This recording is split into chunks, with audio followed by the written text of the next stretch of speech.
Marshall Peak, Kabanata 4185. Ang potensyal ng Demon Territory. Pagkalipas ng 6 na araw, tumayo ang mahiwagang clone. Kasunod ng kanyang mga galaw, ang buong mundo ay walang humpay. Pagkatapos ng 6 na araw ng pagpipino, ang mga pundasyon ng lahat ng mga Heaven Opening expert na namatay sa mundong ito ay nilamon ng Demon Territory. Bagamat tiyak na may bahaging Nazayang, tiyak na hindi ito lumampas sa 20%. Ito ay isang napaka-nakakatakot na ratio. Parehong nagulat sina Luzo at Guo Ziyan sa katawan. Kahit nasanay na sila sa malalakas na bagyo at nakakita ng maraming bagay, nabigla pa rin sila sa sandaling ito. Kailangang malaman na kung ang isang Heaven Opening expert ay namatay sa isang mundo, kahit na ang Mighty World Force na tumagas ay sasagutin ng mundong iyon at dahan-daang maasimilasyon, ito ay magtatagal. Higit pa rito, ang halaga ng Mighty World Force na maaaring makuha ay hindi hindi hihigit sa 10 o 20%. Ang karamihan ay mawawala sa kawalan, na magreresulta sa isang hindi maiiwasang basura. Gayunpaman, nitong mga nakaraang araw, malinaw nilang naramdaman na ang pundasyon ng mga Heaven Opening expert na namatay sa Moyu sect ay hindi Nazayang. Talaga silang lahat ay hinihigop ng mundong ito sa napakabilis na bilis. Anong uri ng mundo ito? At anong uri ng pagiral ang batong golem na ito? Hindi masyadong malinaw sina Guo Ziyan at Luzu, ngunit si Yang Kai ay nakatanggap ng napakalinaw na feedback mula sa embodiment. Sa labanang ito, talagang naubos ng Demon Territory ang marami sa kanilang mga pundasyon. Pagkatapos ng lahat, ang huling labanan sa pagitan ng dalawang Heaven Opening expert ay naging sanhi ng pagbabago ng mundo at pagkawasak ng mundo. Gayunpaman, kumpara sa pagkonsumo, ang mga nadagdag ay mas malaki. Ang pagkamatay lamang ng 8 Heaven Opening expert ay sapat na upang makabawi sa mga pagkatalo sa labanang ito, at higit pa, hindi pa banggitin ang Mighty World Force na tumagas pagkatapos ng kamatayan ni Old Ancestor Moyu. Ang dahilan kung bakit nakatutok si Ancestor Moyu sa Demon Territory ay dahil naramdaman niya na ang mundong ito ay napakatugma sa kanya. Kung kaya niyang sakupin ang Demon Territory at gamitin ang Laws and World Force ng Demon Territory para lamunin, hindi lang siya makaka-recover sa kanyang mga pinsala sa napakaikling panahon, maitataas pa niya ang kanyang lakas sa iba, antas. Sa kasamaang palad, sa huli, sinira ni Yang Kai ang bagay na ito. Hindi lang nagtagumpay ang kanyang plano, nawalan pa siya ng buhay. Ang Laws and World Force ng Demon Territory ay mahusay na pandagdag sa Old Ancestor Moyu. Katulad nito, ang mga pundasyon ni Old Ancestor Moyu ay mahusay ding pandagdag sa Demon Territory. Kapag ang dalawa ay pinagsama, ang tagumpay ay makakamit ng walang anumang pagsisikap. Kung hindi iyon ang kaso, ang Avatar ay hindi makakatapos ng paglamon sa loob lamang ng 6 na araw. Mas tumagal pa sana. Sa sandaling ito, kahit na ang tanawin ng milyon-milyong kilometro sa paligid ng Demon Territory ay hindi gaanong nagbago, kumpara sa bago ang labanan, ang Demon Territory ay lumaki ng husto. Ang mga batas ng langit at lupa ay naging mas matatag, at ang World Force ay naging mas masigla. Nangangahulugan ang solidification ng mga batas na ang demon race na naninirahan sa Demon Territory ay mas mauunawaan ang breakdown ng langit at lupa at pagbutihin ang kanilang lakas ng mas mabilis at mas maginhawa. Ang Migday World Force ay kumakatawan sa Dharmakaya. Sina Yuraming at Beilimo ay Demon Saint na kinilala sa pamamagitan ng kalooban ng langit at lupa, para makapagpakita sila ng higit na kapangyarihan sa lupaing ito. Kung sinabi noon, kapag nasa Demon Territory sila, maipapakita nila ang lakas ng 2nd grade o 3rd grade Heaven Opening Realm. Ngayon, maaari nilang ipakita ang lakas ng isang 3rd grade o 4th grade. Ayon sa pagtatansya ng Dharmakaya, kung mayroong ganoong pundasyon sa Demon Territory, kailangang personal na kumilos si Patriarch Moyu upang sugpuin sila. Ang pagpapadala sa mga subordinate na iyon ay hindi makakatulong sa lahat. Sa madaling salita, lumaki ng husto ang teritoryo ng mga war demons. Dahil dito, naging ligaw ang imahinasyon ni Yang Kai. Ayos naman sina Yurameng, Beilimo, at ang iba pa. Bagamat sila ay Demon Saint, mayroon pa rin silang posibilidad na magpatuloy ng isang hakbang. Pagkatapos tumalon mula sa tanikala ng universo, maaari nilang i-condense ang sarili nilang mga dawsil at lakad ang landas ng Heaven and Earth Heaven Opening. Gayunpaman, iba ang Dharmakaya. Noon, ginamit ng Dharmakaya ang Heaven Devouring Great Emperor Battle Technique para ipanganak ang kakaibang pag-iral tulad ng gumugulong na bato. Ito ay ganap na nakatali sa Demon Territory. Kung umalis siya sa Demon Territory, nang walang pundasyon ng Heaven Devouring Great Emperor Battle Technique, ang Demon Territory ay tiyak na magwawasak. Ito rin ang dahilan kung bakit iniwan ni Yang Kai ang Dharmakaya sa Demon Territory. Ito ay dahil hindi makaalis ang Dharmakaya. Noong una ay inakala niya na ang Dharmakaya ay walang puwang na lumago sa buhay na ito at makukulong sa Demon Territory magpakailanman. Ngunit ngayon, tila ang Dharmakaya ay maaaring magkaroon ng ibang paraan upang lumago. Hanggat sapat na Heaven Opening Realm ang namatay sa Demon Territory, magagawa niyang lumunin ang kapangyarihang tumatakas mula sa gumuhong universo at palakasin ang pundasyon ng Demon Territory. Kung mas matibay ang pundasyon ng Demon Territory, mas malaki ang kapangyarihang maipapakita ng Dharmakaya. Ngayong magagamit na niya ang kapangyarihan ng 3rd o 4th grade Heaven Opening Realm sa tulong ng Demon Territory, maipapakita ba niya ang kapangyarihan ng 5th grade, 6th grade, o kahit na ang 7th grade o 8th grade balang araw? Lumiwanag ang mga mata ni Yang Kai. Habang iniisip na iyon ay lalo siyang nasasabik. Gayunpaman, kahit na ito ay posible, ito ay lubhang mahirap ipatupad. Kung tutusin, paano magkakaroon ng napakaraming Heaven Opening Realm na kakatayin? Kahit na mayroon, maaaring hindi sila pumunta sa Demon Territory para makipaglaban. Ang paglago ng Dharmakaya at ang Demon Territory ay nangangako, ngunit ang mga limitasyon ay hindi maliit. Pinipigilan ang kanyang pag-iisip, nakipag-usap si Yang Kai sa Dharmakaya ng ilang sandali at nagpasa ng ilang impormasyon sa kanya. Naunawaan ng Dharmakaya at agad na pinalayas ang Demon Territory sa isang tiyak na direksyon. Ang direksyon na iyon ay ang direksyon ng Star Boundary. Sa pagkakataong ito, hindi sinasadyang natuklasan ng Old Ancestor Moyu ang Demon Territory at may balak na gawin ang Demon Territory. Dahil dito, napagtanto ni Yang Kai na kahit sa gilid ng 3,000 mundo, hindi ito ganap na ligtas. Baka may isa pang Old Ancestor na tumitingin sa Demon Territory sa susunod. Sa kasalukuyang lakas ng Demon Territory, lampas pa rin ito sa kanilang kakayahan upang labanan ang isang malakas na mid-grade Heaven Opening Realm. Sa makatuwid, pinakamahusay na pumunta sa Star Boundary, kung saan makakatulong si Heihi sa pag-aalaga dito. Kung gusto ng ibang universe world na lumipat, malamang na kailangan nilang magbayad ng malaking halaga, ngunit iba ang Demon Territory. Sa ilalim ng pagtugis ng Old Ancestor Moyu, ang Demon Territory ay tumatakas sa malaking teritoryong ito sa mahabang panahon. Sa oras na ito, kailangan lang nilang magpalit ng direksyon. Nag-iwan si Yang Kai ng Jade Sleep para sa Dharmakaya at hiniling sa kanya na ipasa ito kay Heihi, na sinasabi sa kanya ang mga detalye upang hindi niya malaman ang sitwasyon. Matapos harapin ito, inilagay ni Yang Kai sina Bailey Mo, Yu Rumeng, at Chang Tian sa Small Sealed World. Pagkaraan ng ilang sandali, kinuha nilang tatlo ang yelo na tumakip kay Shang Guanyu at pumailan lang sa langit. Makalipas ang ilang araw, nakarating sila sa Territory Gate. Huminto si Yang Kai at lumingon sa likod, ang kanyang tingin ay tila kayang tumagos sa walang katapusang kawalan at tumingin sa Star Boundary. Bagamat ang biyaheng ito pauwi ay nagkaroon ng ilang mga paikot-ikot, sa pangkalahatan ay maayos ito. Ngayong nahanap na niya ang Star Boundary, magiging simple na lang na bumalik sa susunod. Delay lang sa daan. Ang pagkalkula ng distansya, ang isang round trip ay tatagal ng hindi hihigit sa kalahating taon. Sa kasamaang palad, hindi niya mailipat ang Star Boundary sa Void Territory, o maging ang Demon Territory, pagkatapos ng lahat, kahit na ang Territory Gate ay hindi maliit, hindi nito kayang tumawid sa isang universe world. At kung hindi siya dumaan sa Territory Gate, kung gusto niyang pumunta mula sa malaking teritoryong ito patungo sa Voidland, maaaring tumagal ito ng daan-daang taon sa kalsada. Napakaraming variable. Marahil isang araw, kapag umabant siya sa high-grade Heaven Opening Realm, makakahanap siya ng paraan para ilipat ang Star Boundary at ang Demon Territory sa Voidland at makuha ang proteksyon nito. Sa oras na iyon, ang Star Boundary at ang Demon Territory ay hindi na kailangang mag-alala na matarget ng iba. Ang paglalakbay ay ligtas at maayos, at pagkatapos ng 7 araw, ang grupo ay tumuntong sa isa pang malaking teritoryo. Sa kontrol ni Lu Zu sa lumilipad na artifact, hindi na kailangang mag-alala si Yang Kai sa anumang bagay.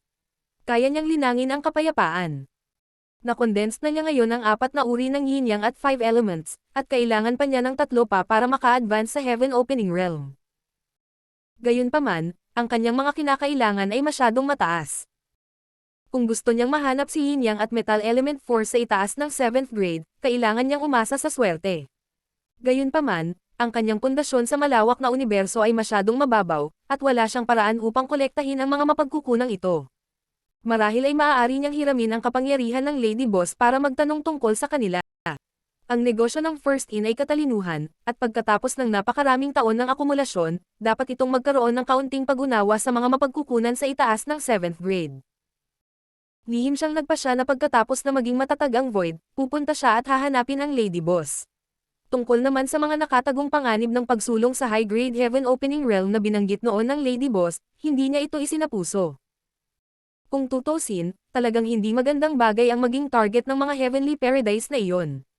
Gayunpaman, nakapaglatag na siya ng napakagandang pundasyon. Sayang kung sumuko siya sa kalagitnaan. Kung binago niya ang kanyang orihinal na intensyon dahil sa takot sa mangyayari sa hinaharap, masisira rin ito ang kanyang Dowheart. Paano siya maglakas loob na harapin ang mga paghihirap sa hinaharap? Iisipin lang niya sigurong tumakas. Sa anumang kaso, kailangan niyang subukan ito. Master, may humahabol sa atin. Biglang tumunog ang boses ni Luzo. Napakabilis nila, M. Nagising si Yang Kai mula sa kanyang pagmumuni-muni at lumingon, ngunit wala siyang nakita. Sino? Umiling si Luzo. Hindi ko alam, pero sigurado akong hinahabol nila tayo dahil hindi ko sila matitinag kahit ilang beses nang magpalit ng direksyon. Kumunat ang noo ni Yang Kai. Dahil hinabol siya ng walang dahilan, medyo naiinis siya, ngunit nang sumulyap siya kay Shang Guanyu, na na-freeze sa yelo, biglang lumitaw sa mukha niya ang pag-unawa. Kung tama ang hula niya, ang humahabol sa kanila ay maaaring mga taga-Sky-bearing Pavilion o ang lumilipad na flower boat. Ang dalawang puwersang ito ay walang humpay na tinugis ang matandang ninuno na si Muyu. Sa nakalipas na 2 taon, mahigit 100 labanan nila ang lumang ninuno na si Muyu. Hindi naman kalayuan ang malaking rehiyon na ito sa malaking rehiyon kung saan matatagpuan ang Star Boundary, kaya hindi na rin kakaiba sa kanila ang magkasalubong dito. Kung bakit nila sila pinupuntirya. Tiningnan niyang kay si Shang Guanyu pataas at pababa, malabong hulaan na ang babaeng ito ay may ilang uri ng gabay na artifact sa kanya. Kahit na siya ay may ganoong hula, ito ay palaging mas mahusay na maging ligtas kaysa magsisi. Habang pinaikot-ikot niyang kay si Luzu, lihim niyang inayos ang Space Spirit Bead sa walang laman. Kasabay nito, sa isang napakalayo na lokasyon, isang malaking bulaklak ng lotus ang naging daloy ng liwanag at tumalsik sa kawalan. Ang bulaklak na lotus na ito ay hindi isang tunay na bulaklak ng lotus, ngunit isang artifact na uri ng paglipad na ginawa sa hugis ng isang bulaklak na lotus. Gayunpaman, ang artifact refiner na nagpino sa artifact na ito ay bihasa at malinaw na pinino ito. Sa di kalayuan, mukha itong tunay na bulaklak ng lotus. Sa bulaklak ng lotus, maraming figure ang nakatayo, lahat sila ay naglalabas ng aura ng Heaven Opening Realm. Ang pinuno ay isang babae na nakasuot ng balabal ng palasyo, na may cultivation ng 5th grade Heaven Opening Realm.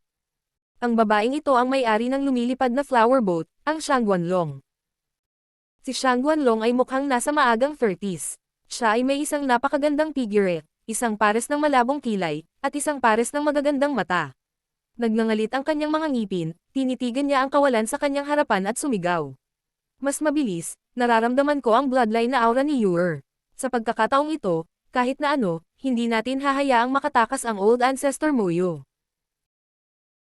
Bilang inang kapanganakan ni Shang Guanyu, mayroon siyang hanay ng mga lihim na pamamaraan na nagbigay daan sa kanya na maramdaman ang pagkakaroon ng kanyang anak na babae mula sa isang posisyon na hindi masyadong malayo. Kung hindi dahil dito, hindi niya magagawang habulin si Yang Kai at ang iba pa. Dati, umasa siya sa lihim na pamamaraang ito para habulin si Old Ancestor Muyu. Sa isang order, ang bilis ng malaking bulaklak ng lotus ay tumaas ng 30%. Marshall Peak, Kabanata 4186. Flying Flower Boat. Makalipas ang kalahating araw, sa kawalan, huminto ang trio ni Yang Kai at tahimik na naghintay. Masyadong mabilis ang bilis ng artifact ng flight type na humahabol sa kanila. Kahit na sa pagsisikap ni Luzo, nakabili lang siya ng kalahating araw na oras. Sa pagtingin sa landas na kanilang pinanggalingan, isang malaking lotus na bulaklak ang mabilis na namumulaklak sa kanilang larangan ng paningin. Napakabilis, napuno nito ang buong espasyo. Kasabay nito, isang matalim at maislan na sigaw ang nagmula sa bulaklak ng lotus. Old Ghost Muyu, tingnan natin kung saan ka makakatakas hanggang ngayon. Ngayon, ang lugar na ito ang magiging libingan mo. Nakaramdam ng pananakit ng ulo si Yang Kai, iniisip sa sarili na ito nga ang mga tao ng Sky-bearing Pavilion at ang lumilipad na flower boat. Kung hindi sila sumigaw ng mga ganoong salita. Hindi niya lang alam kung anong puwersa ang humahabol sa kanila. Sa kabutihang palad, pagkatapos ng kalahating araw na pag-aayos, nag-iwan siya ng maraming Space Spirit Beads sa walang laman. Kung ang sitwasyon ay hindi maganda, maaari siyang makatakas anumang oras. Bukod dito, hindi siya si Old Ancestor Muyu at naging tagapagligtas ni Shang Guanyu. Ang humahabol na ito ay dapat na makapag-distinguish sa pagitan ng pula at berde, di ba? Tumikim siya at sinabi sa malalim na boses. Aling grupo kayo mga kaibigan? Hindi kami mula sa Black Feather Sect, mangyaring buksan ang iyong mga mata at tingnang mabuti. Nang matapos siyang magsalita, biglang huminto ang bulaklak ng lotus sa hindi kalayuan sa unahan. Pagkatapos ng maikling katahimikan, mahigit 12 figure ang lumabas sa bulaklak ng lotus. Ang mga figure na ito ay nasa Heaven Opening Realm, kabilang ang ilang middle grade Heaven Opening Realm cultivator. May mga lalaki at babae, matanda at bata. Ang mga taong ito ay hindi ang mga labi ng Ink Feather Sect. Ang Ink Feather Sect ay sama-samang inatake ng mga pangunahing puwersa ng Sky Pillar Pavilion. Matapos ang mahigit 12 labanan, hindi mabilang na mga eksperto mula sa sekta ang napatay o nasugatan. Maging si Patriarch Moyu ay nasugatan ng husto. Gayunpaman, ang dosenang mga tao sa harap nila ay may matatalas na aura. Ang mga pares ng mga mata ay malamig na tumitig kay Yang Kai at sa iba pa, na nagpapakita ng pakiramdam ng pagsisiyasat. Lalo na ang babaeng nangunguna, ang pakiramdam na ibinigay niya kay Yang Kai ay halos kapareho ni Zhao Baichuan. Sa madaling salita, ang babaeng ito ay malamang na nasa tuktok ng 5th grade Heaven Opening Realm, isang hakbang lamang ang layo mula sa pagsulong sa 6th grade. Sino ka? Nasaan si Old Ghost Moyu? Sumimangot si Shang Guanlong at itinapat ang kanyang magagandang mata sa yelo. Nang makitang ligtas at maayos ang kanyang anak at matagumpay na naisagawa ang secret technique na itinuro niya sa kanya noon, sa wakas ay gamaan ang pakiramdam niya. Gayunpaman, mukhang hindi pamilyar sa kanya si Yang Kai at ang iba pa, kaya hindi niya maiwasang maghinala. Sa partikular, si Luzo, isang 5th grade Heaven Opening Realm, ay lalong nagpagulo sa kanya. Sa Ink Feather Sect, mayroon lamang Old Ancestor Ink Feather, isang 5th grade Heaven Opening Realm. Sino ang babaeng ito? Kung hindi sila mula sa Ink Feather Sect, bakit mahuhulog sa kanilang mga kamay siyo? Binabati ni Yang Kai ng Voidland si Madam. Bahagyang itinaas ni Yang Kai ang kanyang mga kamay. Maaari ko bang itanong kung taga Sky-bearing Pavilion ka o ang Flying Flower Boat? Voidland. Bahagyang kumunot ang noo ni Shang Guanlong. Hindi pa niya narinig ang pwersang ito dati, ngunit si Yang Kai, isang miyembro ng Emperor Realm, ay hindi alipin o mapagmataas sa kanyang harapan, isang dalubhasa sa 5th grade Heaven Opening Realm. Hindi siya nagpakita ng anumang pagpipigil dahil sa pagkakaiba ng lakas sa pagitan nila, na naging dahilan ng pag-click niya sa kanyang dila sa pagtataka. Ang mas ikinagulat niya ay ang dalawang lalaki at isang babae sa kanyang harapan ay tila pinamumunuan ng Emperor Realm.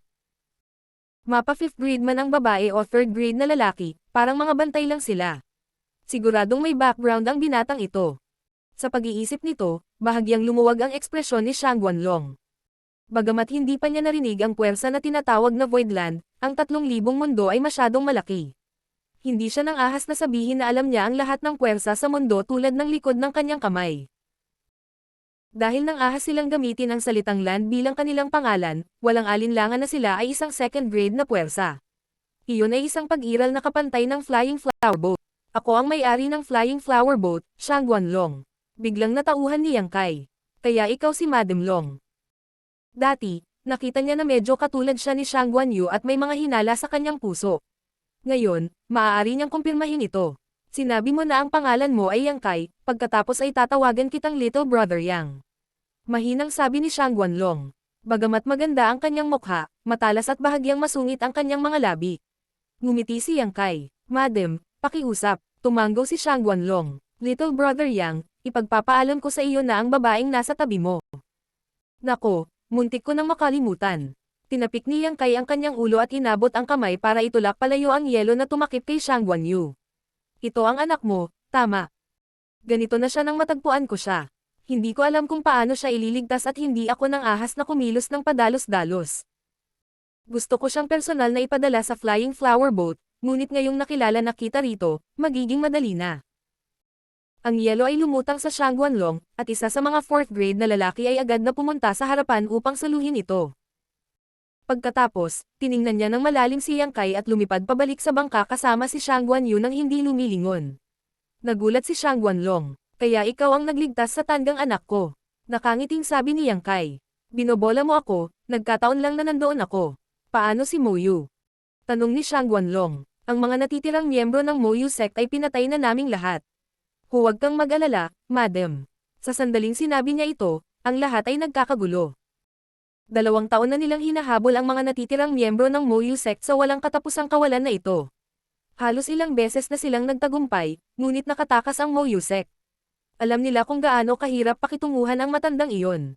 Ngayon na bigla nilang nalaman mula kay Yang Kai na ang natitirang mga miyembro ng Moyu sect ay napatay na lahat, hindi nila maiwasang maging komplikado. Ang ilan ay hindi makapaniwala, ngunit ang ilan ay nabuhayan ng loob. Sa bagay, matagal na silang naghahabol at pagod na pagod. Gayunpaman, sa pagtingin sa mga grado ng 2 Heaven Opening Realm Cultivator sa tabi ni Yang Kai, mayroon silang kakayahan na patayin ang Moyu sect. Dati, nasaktan nila ng husto ang Moyu sect, kaya makatwiran na sinamantala niya ang mga ito. Ngayong naibigay na sa iyo ang anak mo, Madam, wala na kaming gagawin dito.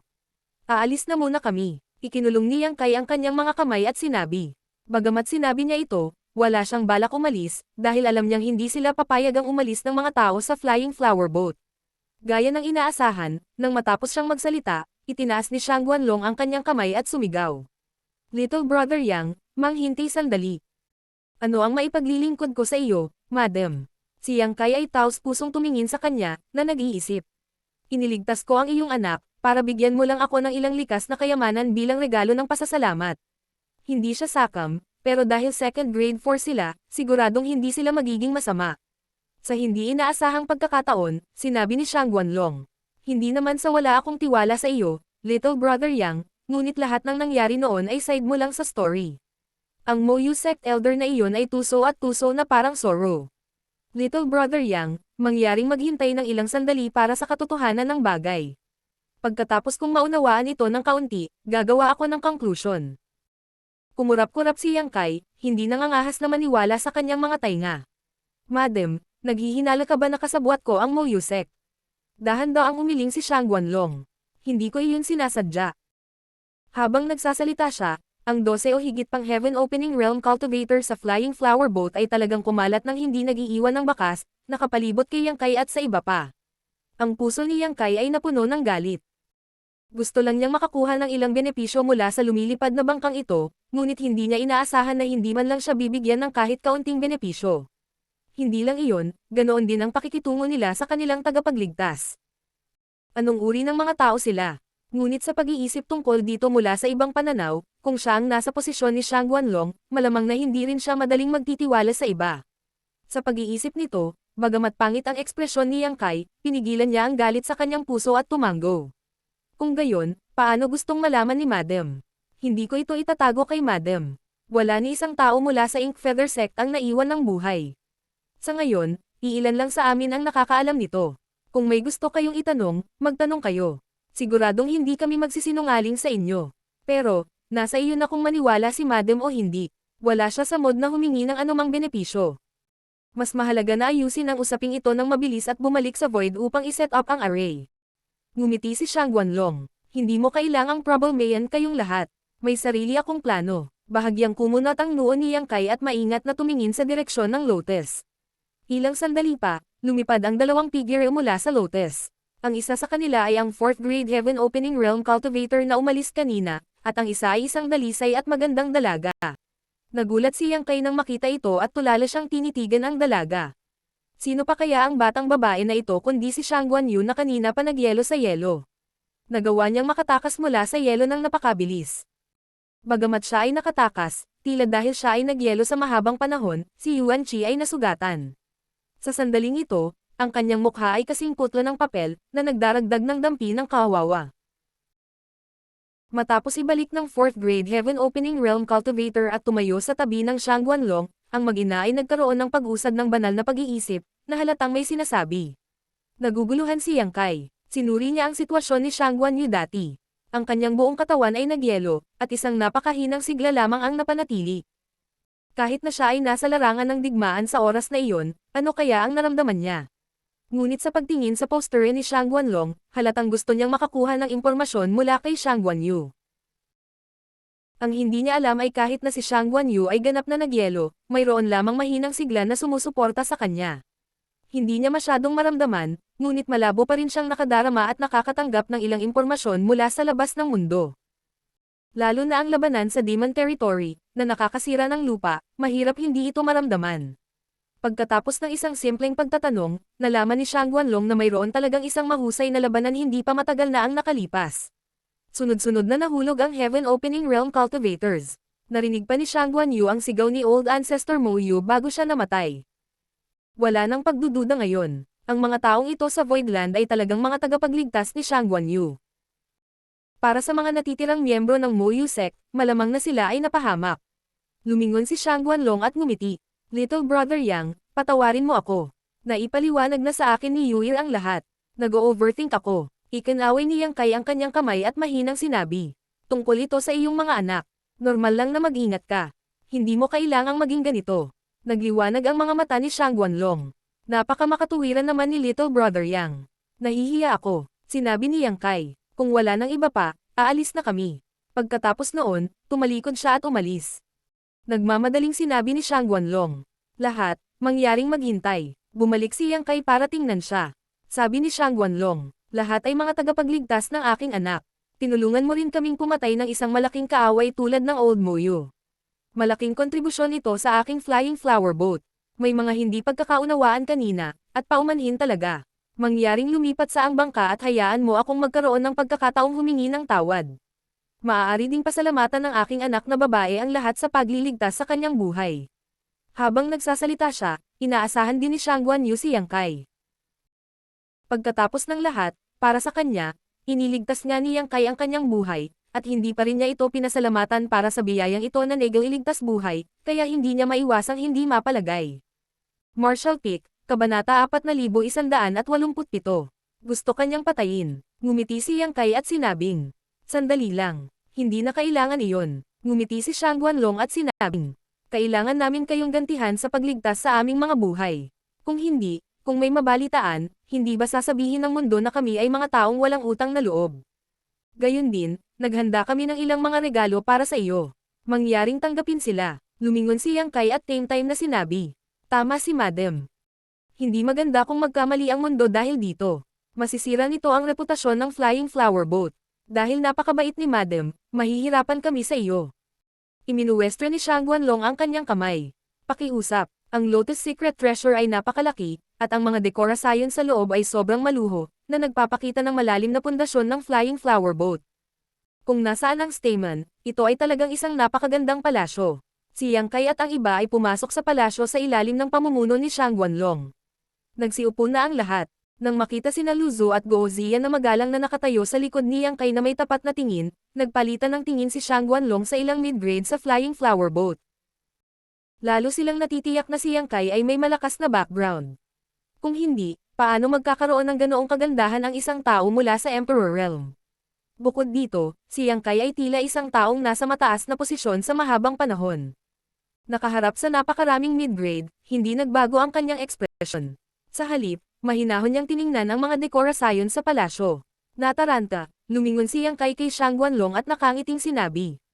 Matagal ko nang narinig ang Flying Flower Boat. Ngayong nakita ko na ito ngayon, talagang pambihira. Ang Lotus Secret lang na ito. Ang kayamanan lamang ay nagbubukas ng mata. Para sa ilang kadahilanan, naramdaman niya na si Shang Guanlong ay nakatingin sa kanya na may pakiramdam ng pagsusuri. Walang mali siya, ngunit may interes. Bagamat matagal na niyang hindi alam ang Flying Flower Boat at matagal na niyang hindi ito nababalitaan, hindi siya mawawala ng anuman sa pagsasabi ng ilang magagandang salita. Oo nga, sa sandaling sinabi niya ito, ang mga cultivator ng Heaven Opening Realm sa Flying Flower Boat ay lahat ay ngumiti, na tila ipinagmamalaki nila siya. Nakagat ni Shang Guanlong ang kanyang mga labi at sinabing, Little brother Yang, nagbibiro ka siguro. Sa pagtingin sa buong 3,000 worlds, ang aking Flying Flower Boat ay isang patak lamang sa karagatan. Ito ay hindi kahit na nagkakahalaga ng pagbanggit kumpara sa mga Blessed Land. Mataimtim na tumango si Yang Kai. Oo, ang mga Heavenly Paradise at Blessed Land ay pawang mga pangunahing klaseng puwersa. Bawat isa sa kanila ay nag-iipon ng 10,000 taon o mas matagal pa, durugan mo kami sa isang daliri lang. Narinig siya ni Shang Guanlong na nagsalita na parang nagsasabi siya ng totoo, at bumilis ang tibok ng kanyang puso. Little brother Yang, nakita mo na ba ang lagay ng panahon ng alinmang Blessed Land? Dahan-daw ang umiling si Yang Kai. Hindi ako nagkaroon ng pagkakataon na makilala siya.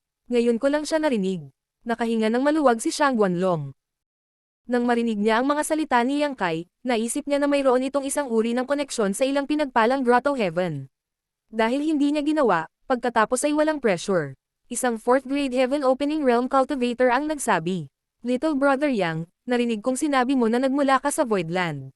Patawarin mo ako sa pagiging ignorante ko. Saang teritoryo ang Voidland na ito? Ang 4th grade Heaven Opening Realm Cultivator na ito ang nakahuli kay Shangguan Yu. Hindi alam ni Yang Kai kung ito ay isang ilusyon, ngunit naramdaman niya na ang taong ito ay medyo katulad ni Shangguan Yu. Ito ay. Tumingin si Yang Kai para magtanong. Kinagat ni Shangguan Long ang kanyang mga labi at ngumiti. Siya ang aking asawa. Siya rin ang right guardian ng Flying Flower Boat ko. Ang 4th grade Heaven Opening Realm Cultivator ay ikinulong ang kanyang mga kamao at sinabing. Ako si Tong Yuquan. Natigilan si Yang Kai. Tumingin siya kay Shangguan Long at pagkatapos ay kay Tong Yuquan. Sa wakas ay naunawaan na niya kung bakit medyo katulad si Shangguan Yu sa taong ito.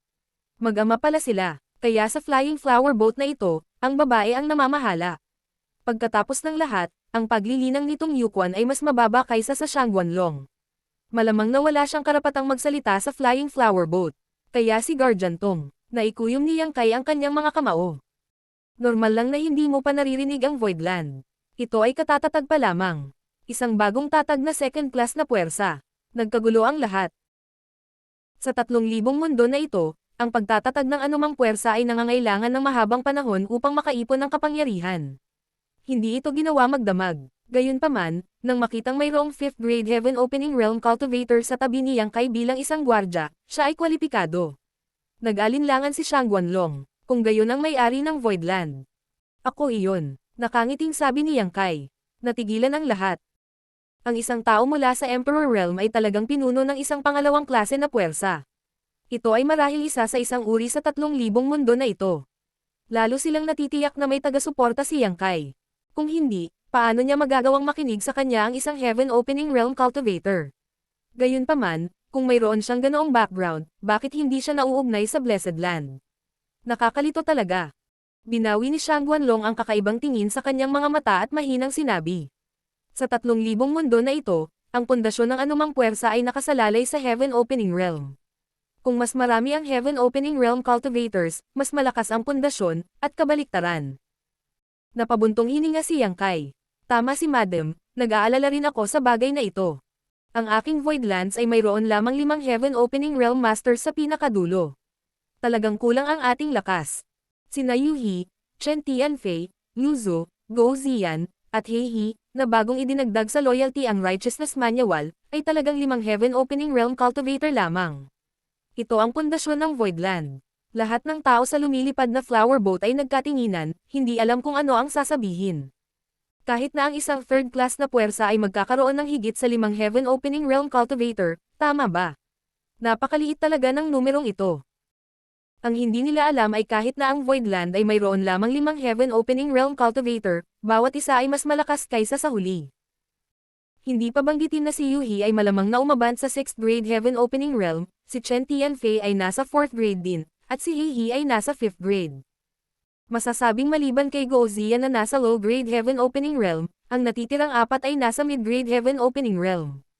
Ang ratio na ito ay imposible para sa anumang pangalawang class na puwersa na magkaroon.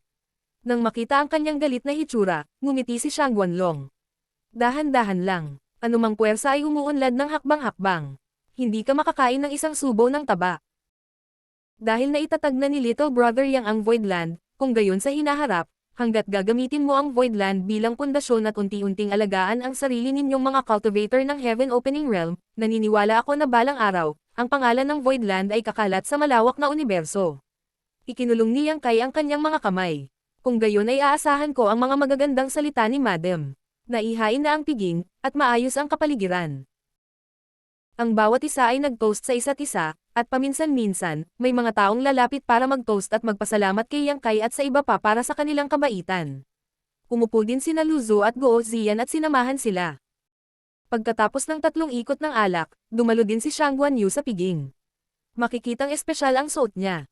Bagamat mukhang mahina pa rin siya, mas maganda siya kaysa noong siya ay nasadyap pa lamang. Bakas ang pamumula sa mukha niya na mas lalong nagpamukha sa kanya na kaakit-akit. Si Shangguan Yu ay natural na nagpapasalamat kay Yang Kai, ang kanyang tagapagligtas. Ilang beses niya itong tinungga hanggang sa hindi na siya makainom at umalis na.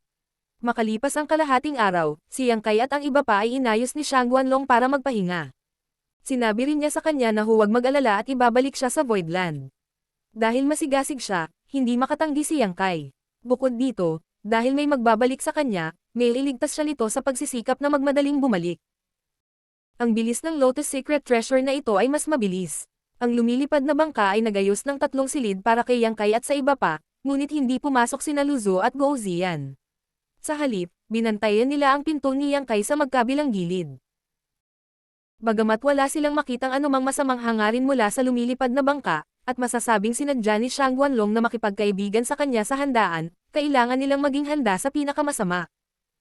Sa silid, nakaupo si Yang Kai na naka-cross-legged at naiintindihan ang misteryo ng kanyang sariling 5 elements power, umaasang maunawaan ang ilang divine technique o Dharma form. Sa isa pang silid, si Shang Guanyu, nakakaligtas lang, ay tumingin sa kanyang ina na may maputlang mukha. Bahagyang nanginig ang kanyang magagandang mata, at hindi makapaniwalang sinabi niya. Ina, gusto mo bang akitin ko si Brother Yang? Kanina lang, nakipag-chat sa kanya si Shang Guanlong. Bagamat hindi niya tahasang sinabi, malinaw ang kahulugan sa likod ng kanyang mga salita. Inakala ni Shang Guanyu na mali ang pagkakaintindi niya, ngunit pagkatapos magtanong ng mabuti, nalaman niyang totoo ito. Halos hindi siya makapaniwala sa narinig. Hindi siya makapaniwala kung bakit ganoon ang iniisip ng kanyang ina. Sumeryoso ang mukha ni Shang Guanlong. Anong akitin? Ang mga babae ay nagsasalita ng napakasakit. Kung ang dalawang tao ay nagmamahalan, ito ay natural na mangyayari. Paano mo siya liligawan? Sabi ni Shang Guanyu sa dalamhati at galit. Hindi ko pa nakilala si Brother Yang. Bagamat iniligtas niya ang aking buhay at lubos akong nagpapasalamat sa kanya, walang pagmamahalan sa pagitan namin. Paano namin mamahalin ang isa't isa? Tumayo si Shang Guanlong at tumayo sa harap ng transparent na bintana, tinitingnan ang kumikislap na mga bituin sa kawalan, at mahinang nagsabi. Hindi ngayon, ngunit hindi ito nangangahulugan na wala na sa hinaharap. Ang mga lalaki ay lahat ang same. Hanggat maluto ang kanin, sa mahabang panahon, hindi kanya makakalimutan pagkatapos matikman ang iyong kabutihan. Ang mga salita ni Shang Guanyu ay parang kampanang tumutunog sa kanyang mga tainga. Tinakpan niya ang kanyang mapupulang labi, nagulat na gulat. Ayon sa kanyang ina, hindi lang niya gustong akitin si Brother Yang, ngunit gusto rin niyang magluto ng kanin. Ito ba ang ina na laging nagdududa sa kanya? Isa pa, bakit niya gustong gawin ito? Bagamat ang senior brother Yang na iyon ay isang bayani at hindi pangkaraniwang tao, at hindi niya ito naayawan, hinangaan pa nga niya ito ng kaunti. Gayunpaman, maging ang kanyang ina o ang kanyang sarili, ito ang unang pagkakataon na nagkita sila, kaya bakit ganoon ang iniisip ng kanyang ina? Ina, lasing ka ba? Nag-aalangan na tanong ni Shang Guanyu. Marami ang nainom ng kanyang ina sa handaan ngayon lang. Gayunpaman, nang tumingin siya sa mga mata ng kanyang ina, walang anumang palatandaan ng alak. Ang kanyang mga mata ay malinaw, at siya ay lubhang matino. Umiling si Shang Guanyu. Hindi ko kaya. Inay, alam mo na kami ni Brother Wei. Sa tingin mo ba gusto ka pa ni Brother Wei? Malamig na pinutol siya ni Shang Guanlong. Nang inig ang katawan ni Shang Guanyu at namutla. Ina, ano ang ibig mong sabihin dito? Si Brother Wei ba ay?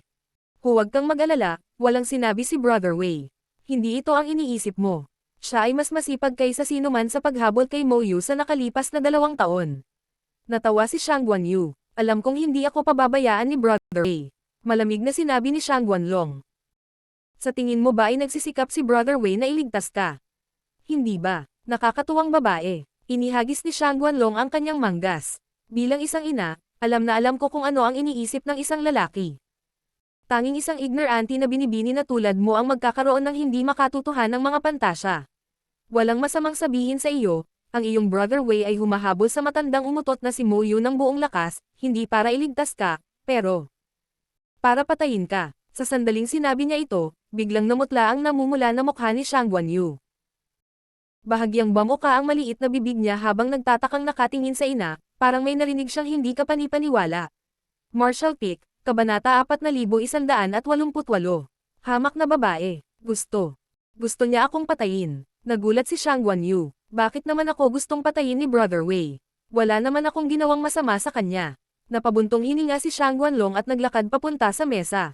Hinawakan ang kamay ng kanyang anak, umupo siya at mahinang sinabi. Siyempre alam kong wala kang ginawa para mapabayaan siya. Naniniwala din ako sa mga salita mo, pero si Brother Wei mo ba?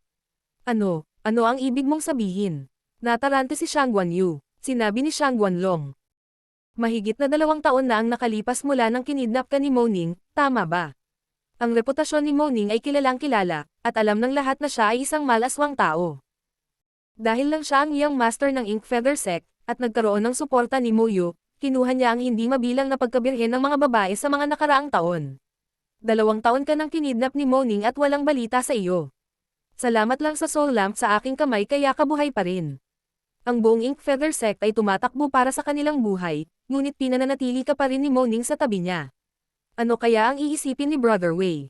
Sabi ni Shang Guanyu na may maputlang mukha. Ina, ang ibig mong sabihin ay iisipin ni Brother Wei. Pero wala naman talaga akong ginawang masama kay Brother Wei.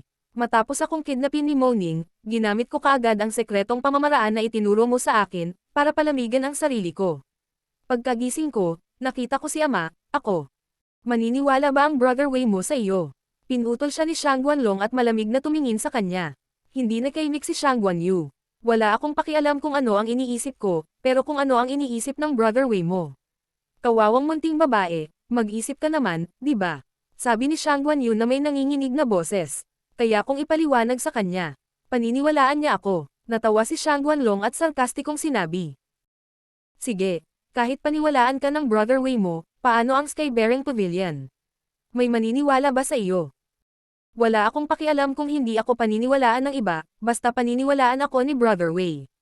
Umiling si Shang Guanyu, puno ng determinasyon ang mga mata niya. Halata naman na malaki ang tiwala niya sa kanyang kataypan. Kung si Wei Wuzhuang ay isang ordinaryong cultivator, maaari niyang baliwalain ang iba. Ngunit dahil siya ang iyong master ng Skybearing Pavilion, wala siyang karapatan. Tinapik ni Shang Guanlong ang likod ng kamay ng kanyang anak at same time na sinabi.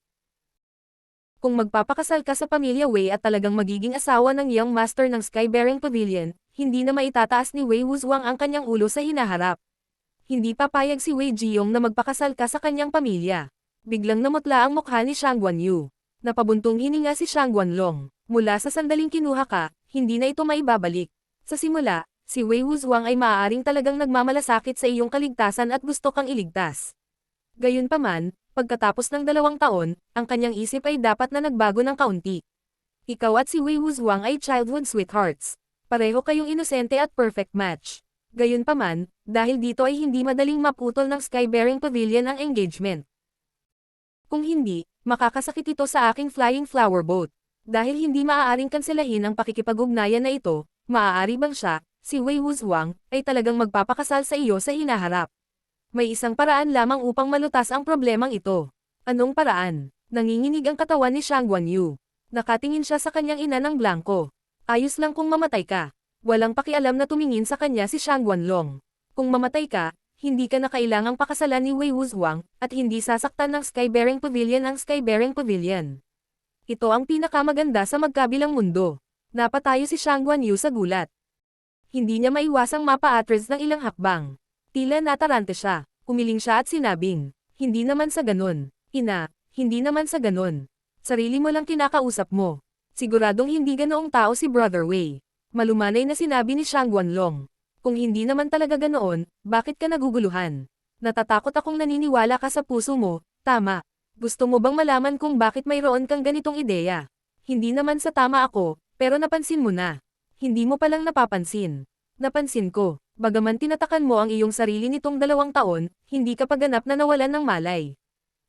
Mas marami ka o hindi gaanong nalalaman ang ilang paggalaw sa labas ng mundo. Isipin mo ito. Ilang labanan ang naranasan ni Old Mo Yu sa 2 taon. May ilang mga laban kung saan hinabol siya ng aking Skybearing Pavilion at nakipaglaban sa Ink Feather Sect. Ang iba pang laban ay dapat gawin ng Skybearing Pavilion. Sa mga laban na iyon, narinig mo ba ang pagtawag sa iyo ng Brother Wei mo?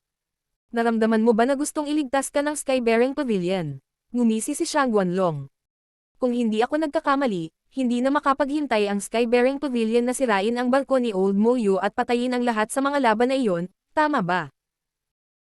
Hanggat kaya kung puksain ang Ink Feather Sect at maalis ka habang ako ay nasa loob nito, sasabihin nila kay inay na ang Ink Feather Sect ay nadala sa desperasyon at pinatay ka. Nang walang patunay, ano ang magagawa ko sila?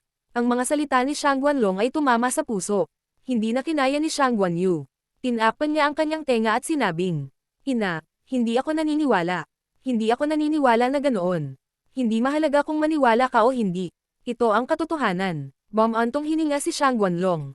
Sabay-sabay na hinabol ng aking Skybearing Pavilion at ng aking Skybearing Pavilion ang Ink Feather Sect. Napagkasundoan na namin na kapag may nakita kaming bakas ng Ink Feather Sect, agad kaming magpapadala ng mensahe sa kanila para bumuo, isang pincer attack. Gayunpaman, may ilang beses na nahanap nila ang Ink Feather Sect, ngunit hindi sila nagpadala ng mensahe sa oras. Sa tuwing sumusugod kami, nakatakas na si Old Moyo. Kung ang Skybearing Pavilion ay hindi wala akong ibang intensyon, bakit nila gagawin iyon? Si Shang Guanyu ay bumagsak na sa lupa. Tumulo ang mga luha sa kanyang mga pisngi na parang naputol na tali ng mga perlas. Bulong niya, "Hindi ako naniniwala," sabi ni Shang Guanlong. "Kung hindi ka naniniwala, maghintay." Nagpadala na ako ng mensahe sa Skybearing Pavilion. Sa loob ng ilang araw, dapat na nila tayong makilala. Sa oras na iyon, makikita mo kung gaano ang iyong Brother Wei at ititreat kanya ng maayos. Nang marinig ang mga salita ni Brother Wei, sa wakas ay nagningning ang malamlam na mga mata ni Shang Guanyu. Huminga siya ng malalim, naglalit ang mga ngipin at tumingin sa kanyang ina. Tatanungin ko siya, "Ina, nagkakamali ka. Hindi ako pababayaan ni Brother Wei." Pagkatapos noon, pinunasan niya ang kanyang mga mata, sinara ang pinto, at umalis. Pagkaalis niya, may sumulpat na figure mula sa labas. Ito ang right guardian ng Flying Flower Boat, si Tung Yuquan. Siya rin ang ama ni Shang Guanyu at asawa ni Shang Guanlong. Gayunpaman, sa sandaling ito, puno ng galit ang mukha ni Tung Yuquan. Pinandilatan niya ng mata si Shang Guanlong at sinabing, "Alam mo na si Yuir ay labis na umiibig kay Wei Wuzhuang. Wala siyang ikakasal kundi siya lang. Bakit mo siya inatake ng ganito? Ikaw pa ba ang kanyang ina?" Malamig na sumangot si Shang Guanlong. Itinaas niya ang kanyang kamay at nagsali ng isang tasa ng tsaa. Malumanay niyang sinabi, "Dahil ako ang kanyang ina, kaya kailangan kong sabihin ito sa kanya.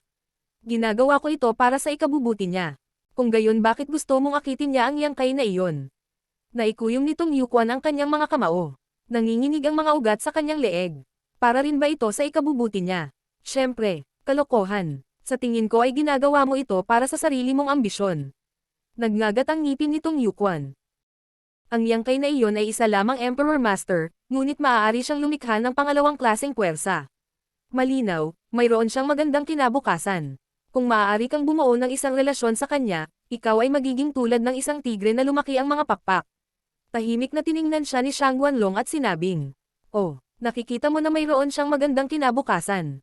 Dahil nakikita mo iyon, ano ang masama kung hayaan ang aking anak na sundan siya? Na si Wei Wuzhuang ay ang iyang Pavilion Master ng Skybearing lamang." Pavilion. Bagamat mayroon siyang kaunting kakayahan, iyon lang ang kailangan. Kung mawala ang kanyang pagkakakilanlan bilang Young Pavilion Master ng Skybearing Pavilion, wala siyang kabuluhan. Gayunpaman, iba ang yangkay na iyon. Maaari siyang lumikha ng isang second-class force at may 5th grade Heaven Opening Realm bilang bantay. Paano magiging maliit ang kanyang mga tagumpay sa hinaharap? Ang pagkakaiba ng dalawa ay parang langit at lupa. Kung ikaw, sino ang pipiliin mong maging manugang? Isa pa, hindi mo napansin ang iniisip ni Wei Wuzhuang sa nakalipas na 2 taon. Mali ba ang sinabi ko kay Yuer? Sinabi nitong Yuquan na may pagtatampo na mukha. Si Wei Wuzhuang ay talagang hindi karapat-dapat na pagkatiwalaan, ngunit alam mo ba kung anong uri ng ugali mayroon itong yangkay na ito? Ito lang ang unang pagkakataon na nakita natin siya. Humalaklak si Shang Guanlong. Tama, ito ang unang pagkakataon na nakita natin siya, ngunit huwag kalimutan na ako ay isang babae at may magandang mata sa mga lalaki. Ang yangkay na iyon ay palaging gagawa ng magagandang bagay anuman ang kanyang pagkatao. Kung susundan siya niyo, hindi siya mapapahiya. Kahit gaano kalaki ang kaya niyang gawin, kung hindi siya gusto ni Yuir, kalokohan lang iyon. Likas na bubuo ang pag-ibig sa paglipas ng panahon. Ngumuso si Shang Guanlong. Kung makakapaggugol sila ng oras sa hinaharap at ipanganak ni Yuir ang isang anak na lalaki o 2 anak na babae para sa kanya, hindi pa rin ba niya ito magugustuhan? Masaya, baka samantalahin pa ng Flying Flower Boat ko ang pagkakataong isama ang Voidland. Sa oras na iyon, tiyak na tataas ang ating lakas. Shang Guanlong, paano ka naging ganito? Napatingin si Tung Yuquan sa kanyang babae na parang nakatingin sa isang estranghero. Kung may oras ka para tanungin ako, bakit hindi mo hikayatin si Yuer? Alam kong maganda ang relasyon mo sa kanya noon pa man at nakikinig siya sa iyo. Mas magiging kapaki-pakinabang ang mga salita mo kaysa sa akin. Siyempre, maaari mo ring piliin na magsinungaling sa kanya, ngunit natatakot ako na mas masaktan siya sa oras na iyon. Kinagat nitong Yuquan ang kanyang mga ngipin at pinandilatan siya. Si Shang Guanlong ay mukhang walang malasakit at walang malasakit. Mabangis na babae. Nagmura at sinara nitong Yuquan ang pinto habang paalis siya. Naningkit ang mga mata ni Shang Guanlong at binasag niya ang tasa ng tsaa sa kanyang kamay sa lupa, na durog-durog. Pagkalipas ng ilang araw, malinaw na naramdaman ni Yang Kai, na nagmumuni-muni, na ang Lotus Secret Treasure ng Flying Flower Boat ay biglang tumigil sa pagsulong. Pagkatapos ng 2 oras, nagpatuloy ito sa pagsulong. Naguguluhan, tinawag niya si Luzo at tinanong siya. Noon lang niya nalaman na ang mga tao mula sa Skybearing Pavilion ay dumating upang makipagkita sa Flying Flower Boat. Tila nagpadala ng mensahe ang Flying Flower Boat para ipaalam sa kanila ang kanilang lokasyon. Ginamit ni Yang Kai ang kanyang Divine Thought para madama ng mabuti at talagang nalaman niya na sa tabi ng Lotus Secret Treasure, mayroong isang malaking palasyo na umuusad ng magkatabi. Maraming malalakas na tao sa Heaven Opening Realm sa palasyong iyon, kaya dapat ito ang lihim na kayamanan ng Skybearing Pavilion. Bagamat iba ang hitsura ng palasyong ito sa Floang Time Temple, dapat itong maging isang lihim na kayamanan na maraming gamit. Kaagad pagkatapos, maraming cultivator mula sa Skybearing Pavilion ang sumakay sa Lotus Secret Treasure. Makalipas ang 4 na oras, may kumatok sa pinto. Ang boses ni Luzo ay tumunog. Master, ang Young Pavilion Master ng Skybearing Pavilion, si Wei Wuzhuang, ay narito. Sinabi niya na gusto niyang pasalamatan ka ng personal sa pagliligtas ng kanyang buhay. Bagamat ayaw siyang makita ni Yang Kai, ayaw niyang tanggihan siya dahil narito siya para pasalamatan siya. Maaari lang niyang imbitahan si Wei Wuzhuang.